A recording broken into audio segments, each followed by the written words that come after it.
दोस्तों, अगर आप एक एईपीएस संचालक हैं तो आपके लिए यहाँ पे एडवाइजरी में कुछ बदलाव किया गया है जिसको जान लेना काफ़ी ज़्यादा इम्पोर्टेंट है।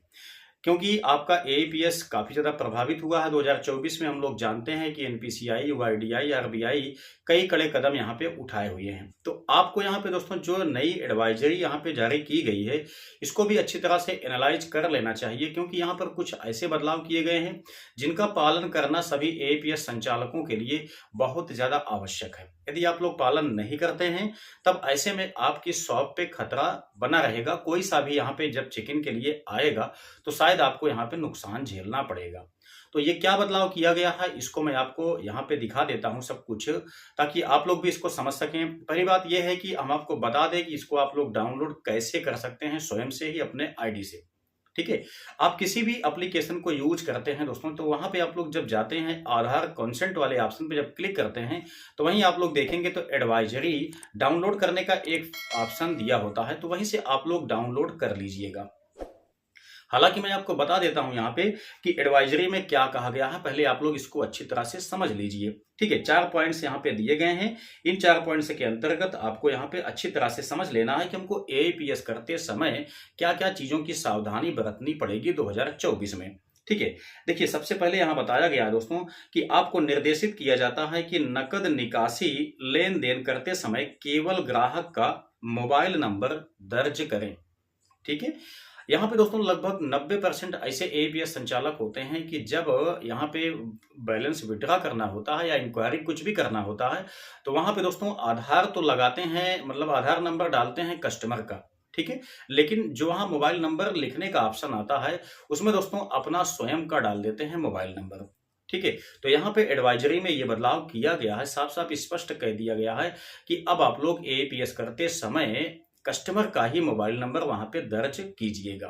यहाँ पे इसी के आगे जस्ट कहा गया है कि चार्ज, बैंक या प्री आर्बिटल चार्ज आदि से बचने के लिए कृपया निर्देशों का पालन करें। ठीक है। ये आपको पहला पॉइंट में था। ठीक है, जैसा आप यहाँ पे देख सकते हैं। दूसरे पॉइंट में यहाँ पे कहा गया है दोस्तों, इसके अलावा नकद निकासी लेन देन के लिए रजिस्टर नीचे दिए गए प्रारूप में आपके द्वारा तैयार किया जाना आवश्यक है। ठीक है।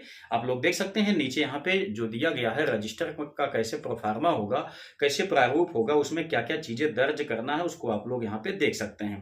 ठीक है। यहाँ पे दोस्तों बताया गया है आपके लिए कि ट्रांजैक्शन सीरियल नंबर आपको टाइप करना है। उसके बाद देखिए लेन देन की तारीख एवं जो टाइम है वो भी आपको यहाँ पे दर्ज करना पड़ेगा। ठीक है। उसके बाद ग्राहक का नाम क्या है।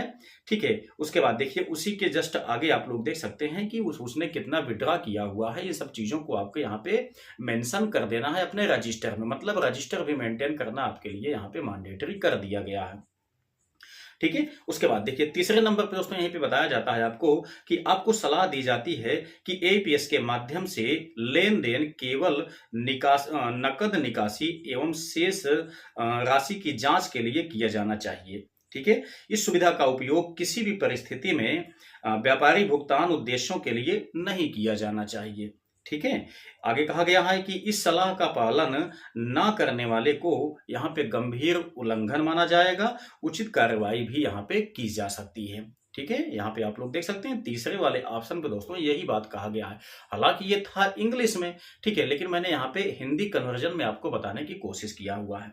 यहाँ पे चौथा पॉइंट भी आपके लिए काफी ज्यादा इंपॉर्टेंट है, इसको भी आप लोग मिस मत कीजिए, अच्छी तरह से समझ लीजिए। पहले देखिए कहा गया है कि आपको सलाह दी जाती है कि कृपया एक ही लेन देन को कई लेन देन में विभाजित मत कीजिए। ठीक है। ये भी एक काम की बात है। आगे बताया गया इस सलाह का पालन ना करने को गंभीर उल्लंघन माना जाएगा, उचित कार्रवाई आप पे की जा सकती है। काफी ज्यादा ऐसे मतलब केसेस आप देखते होंगे कि मतलब कि कोई कस्टमर आपके शॉप पे आता है, वो पहले कहता है कि हमें 2000 रुपये विड्रॉ करना है। ठीक है। तो आप 2000 रुपये विड्रॉ कर देते हैं। ठीक है। लेकिन फिर क्या होता है कि उसको अचानक याद आता है कि नहीं, हमें 1000 रुपये और भी चाहिए।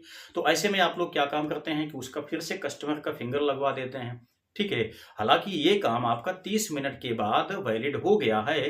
ठीक है। लोग अपना विड्रॉ कर लेते हैं, लेकिन आप लोग कोशिश ये कीजिए कि एक कस्टमर का मैक्सिमम जितना वो निकालना चाहता है, आप लोग जानते हैं कि 10,000 तक की लिमिट है। ठीक है। तो जितना वो निकालना चाहता है मैक्सिमम उससे पूछ लीजिए, एक दिन में उसका केवल एक ही ट्रांजेक्शन आप लोग कीजिए। ठीक है, अगर आप उसका मल्टीपल ट्रांजेक्शन करते हैं तो यहाँ पे दोस्तों इस गाइडलाइन के अनुसार इन्हें यह लगेगा कि आप कहीं ना कहीं उस कस्टमर के साथ धोखाधड़ी करने में लगे हुए हैं। ठीक है, काफी ज्यादा ऐसे मतलब केसेस देखने को मिलते हैं कि कस्टमर जो होता है बहुत ज्यादा पढ़ा लिखा नहीं होता है, तो उसका यहाँ पे 2-3 बार फिंगर जब लगवा लिया जाता है तो ऐसे में उसका बैलेंस लोग विड्रॉ कर लेते हैं। ठीक है, उसको पता नहीं चल पाता है, तो बाद में वो इस चीज की कंप्लेन पहुंचाता है बैंक में। तो इसी चीज को लेकर के यहाँ पे एनपीसीआई काफी ज्यादा सीरियस है। आपको पता है कि यहाँ पे दोस्तों एईपीएस का जो सिस्टम है वह एनपीसीआई के हैंडल से किया जाता है, यानी कि एनपीसीआई इस सिस्टम को हैंडल करता है। तो एनपीसीआई के पास इस टाइप के काफी ज्यादा कंप्लेन्स गए हुए हैं, तो इसलिए उसने इस चीज को बाउंडेशन लगा दिया। तो आप लोग कोशिश कीजिएगा कि एक कस्टमर का एक दिन में केवल एक ही विड्रॉ कीजिए, डबल कोशिश कीजिए कि ना होने पाए। अगर आप लोग इसका पालन करते हैं तो आपके शॉप पे दोस्तों किसी टाइप का कोई खतरा आने की संभावना नहीं बनेगी।